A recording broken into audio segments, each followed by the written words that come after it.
The funny thing about beauty is first of all, it's subjective. So it's all in the eye of the beholder. What's beautiful to you is not beautiful to me, and vice versa. Second, it's transient. We all know that beautiful women, their beauty changes, we'll say, as they age, rather than saying they lose it.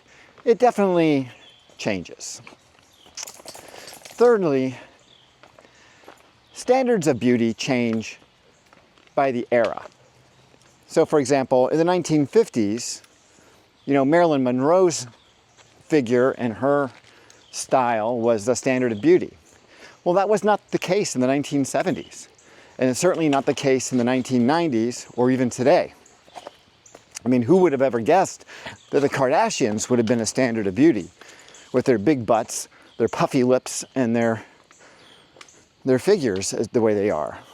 So standards of beauty have changed a great deal. So this is not a values-based decision. Beauty does not ever come up in values-based conversations. Nevertheless, men will sacrifice their entire lives on behalf of or in order to seduce or to possess a beautiful woman.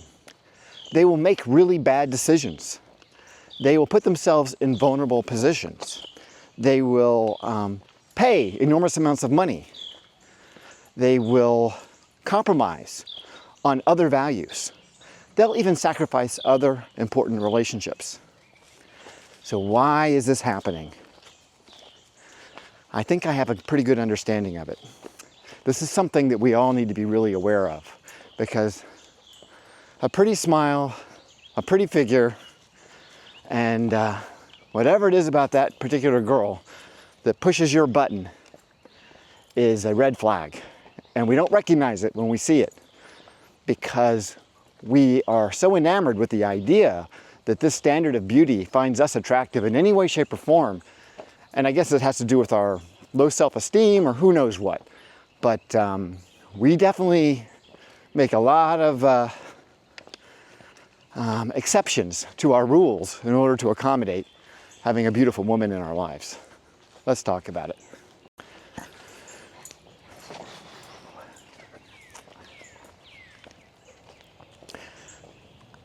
When I was in the 4th and 5th grade, I remember very specifically, my friends were all collecting NFL bumper stickers. And they came in different sizes and shapes. There were little ones, and they were all like the helmet of the team. And there were big ones, and they would come on sheets. And it was a big deal if you could get, at that time in 1974, 1975, the Miami Dolphins or the Dallas Cowboys or Pittsburgh Steelers. Critical to your status as a kid to have the right bumper stickers. And we would trade them and collect them, and it was a big deal. It was very much fun. But there was a lot of status associated with it. Now, in retrospect, as I look back on it, obviously these things had no meaning to anyone in the world except us in that moment. These things were silly. They were childish. But the status was real. And the status carried through all the way into school, into our reputations at school, and our popularity, and all of that stuff. And status is such a funny thing, because how do you measure it? I mean, it's something that is completely intangible, yet it is something that has so much value to us. And women and their beauty have status. So when you possess a beautiful woman, it's like having the Miami Dolphins on your bumper stickers. You have status. You are the cool guy, because you have been validated externally by what we value very highly. And that status is very difficult to come by, or at least we believe it is. I can already hear a lot of you guys saying, well, from an evolutionary basis, a psychological basis, a physical basis, a physiological basis, there's tons and tons of rationale for prioritizing beauty. I mean, obviously, from an evolutionary basis, you're always trying to pick out the best partner, the best mate in order to reproduce. Psychologically, looking at someone who is beautiful makes you feel good about yourself.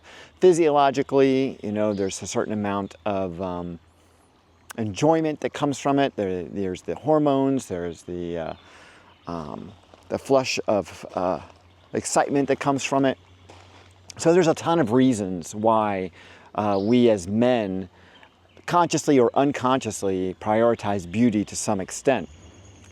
What's interesting to me, though, is even in the face of really negative characteristics, things that if like on a sheet of paper someone wrote down all of her negative characteristics, we would absolutely discount this woman. We'd say, there's no way I would ever be with this woman. She is obviously a person of low self-esteem. She's a low-class person. She's the kind of person I would not want to spend a lot of time with. I would never seek this woman out. But when we're confronted with her in real life and she's a 10, all those other things just kind of fall away. It's like, oh, the fact that she's a prostitute or an escort or a porn star, I'm not as concerned about that as maybe I would otherwise be, you know? Oh, she's got a following on OnlyFans. Oh, I can maybe put up with that. Oh, she seems to have some serious psychological problems in her background. Oh, maybe that's not quite as bad as it sounds. Maybe I can deal with that. Maybe I don't need to worry about the long-term effects, because I'm more concerned about the immediate effects of actually spending time with this woman, actually having sex with her. So the immediate, I just want to fool around, and the long term, I want to have a relationship. These two things can be completely different. So that may be part of it. That absolutely could be part of it. But I do find it fascinating how rationally we have one set of standards, but emotionally and physiologically we have a different set of standards. We react differently when presented with the problem. And our emotions and our physiology tend to override our rational thinking in these situations. And that's where the danger is.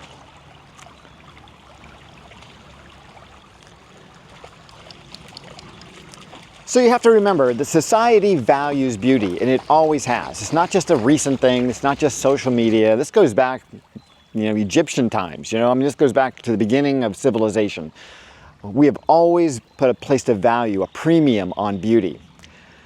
What we don't realize in our thinking minds when we're thinking with the wrong head is that women are a part of this society. So this beautiful woman that you are now confronted with, she knows that she has value because of her appearance. She knows that she has power because she was blessed with this gift of beauty. And she knows that you know it too. She knows that she has some power, and it may be that she has power over you as well.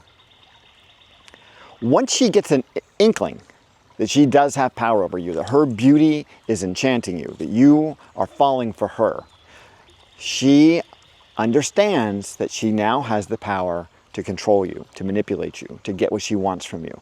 And when you start giving it, when you start offering her gifts, you start taking her on extravagant dates, you start spending a lot of money on her behalf, well, now she knows she's got you.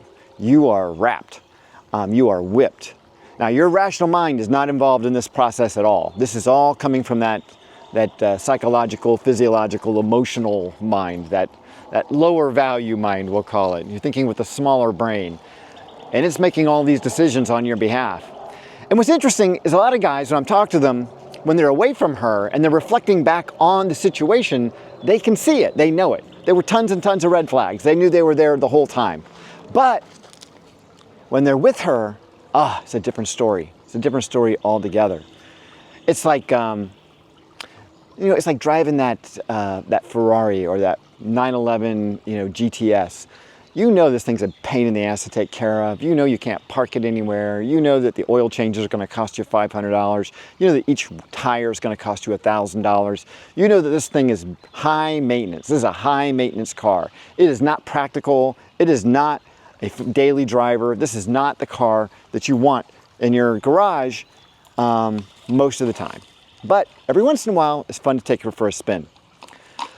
Well, what you're doing now is you are turning that Porsche 911 or that Ferrari or that Lamborghini into your daily driver when you take a relationship with a 10, with a woman who has that level of beauty and who also has all those red flags. If you don't involve your rational mind in this process and you don't see that this woman brings some characteristics that fall on that list of what's really important to you on that values list, and all she's bringing to the table is beauty and a handful of red flags, yeah, you are just headed for disaster. And I'm not talking about little disasters. I'm talking about life-changing, life-altering. I wish I had made a better decision. This altered the trajectory of my life when I met this crazy woman. That kind of life change. That kind of life change that brings wisdom at the most profound level, where you go, shit, I've got to tell people about this, because these are the kinds of errors that no one should ever make. This is such a trap. Yeah, that's what you're looking at. That's the kind of mistake you're looking at. And I've seen it happen many, many times. Some of the guys I talk to, successful, rich, good-looking, smart, and oh my God, they make such bad decisions when it comes to beautiful women. I honestly, it's staggering to me just how bad their decision-making process is, just because they think she's hot, just because they think she's a 10. And when I look at her picture, I'm thinking, doesn't look like a 10 to me. I don't think I would even go near that girl. She looks like trouble right from the beginning. The way she's dressed, the size of her implants, the whole thing, it all just looks like trouble, you know? And once I find out that she's been an escort or anything like that, it's like, man, I don't want anything to do with that. I don't care how hot she is. There is no way in the world I would get involved. But these guys, man, it's like the status thing, you know? It goes right back to it.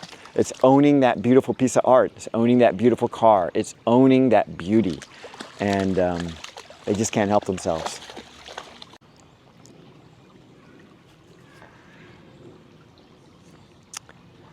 Men who have a history of being very successful at various parts of their life also believe that they have the power to alter or change the trajectory of this woman's life.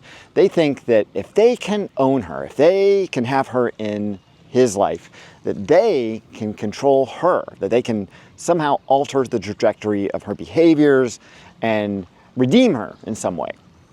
And of course, that's an illusion. That's something that we're just fooling ourselves. The truth of the matter is, she's already got a plan for you.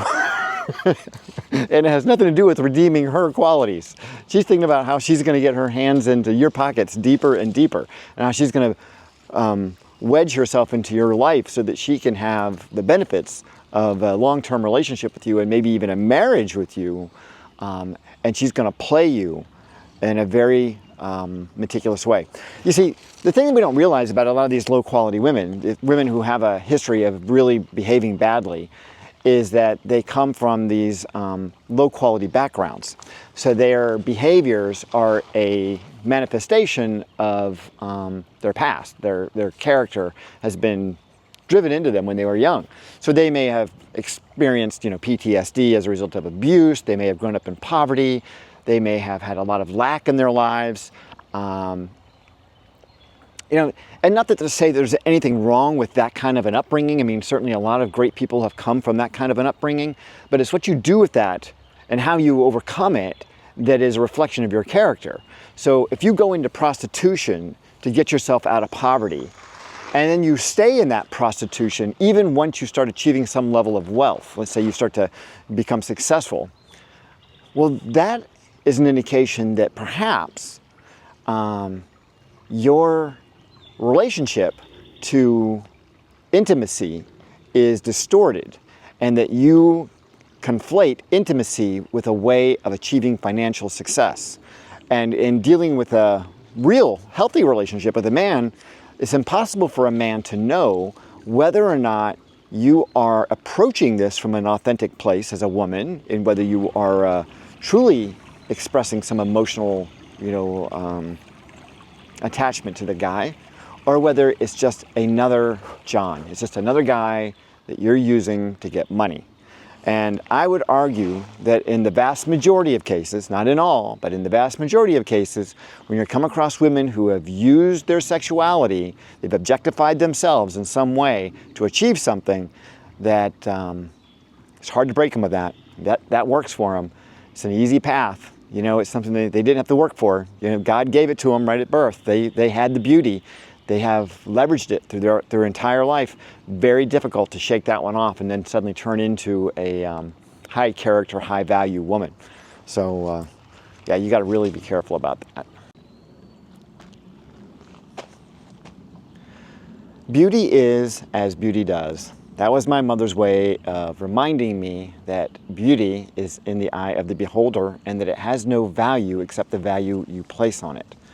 So with that in mind, I strongly suggest that you take a look at that list of characteristics, of the values that you have, and what you consider to be important in a relationship, and decide whether or not this woman meets that criteria regardless of how attractive she is. Do not allow beauty to be the defining factor in your decision to making a relationship or having a relationship with a woman. If you do, there's a very high likelihood that you will pay a very high price for it. Beauty in and of itself, especially these days where social media has celebrated it to such a degree that any semi-attractive woman already believes that she is beautiful, and she is going to do everything in her power, especially if she's a low-quality woman with a low-quality past and low character. She's going to do everything in her power to leverage whatever beauty she has to get whatever she can out of you. Remember, you want to keep that commitment in your pocket under all conditions. You do not want to be allowing that commitment out of your possession. No matter how beautiful she is, you want to maintain control of your future and your life by hanging on to that commitment. All right, you guys, that's all I got for you today. I certainly hope you've enjoyed this video. If you have, please like and subscribe. If you know someone who might be in a relationship with a really beautiful girl and she might be making some bad decisions, well, send him this video. Maybe it'll shake something loose in his head and he'll make a different decision. Until next time, stay healthy, and if you can, stay single.